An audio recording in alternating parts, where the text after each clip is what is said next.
Welcome to this educational overview of the Arbitrage Trading EA, developed using FXdreema for MetaTrader 4. This EA is part of the Mqlrobot EAS project, a series of visual expert advisors created with learning in mind.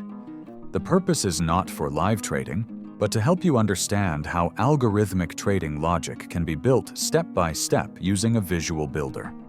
Let's take a look at the structure.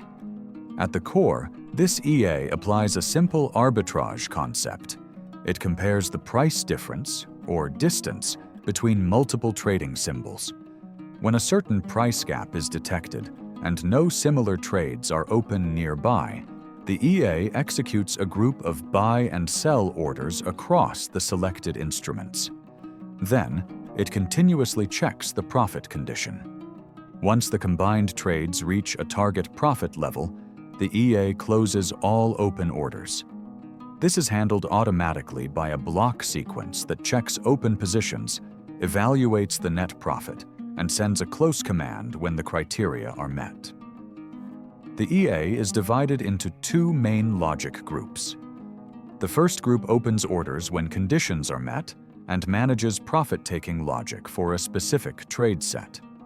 The second group mirrors this logic for another trade set, ensuring that the EA can scan and act across more than one symbol pattern.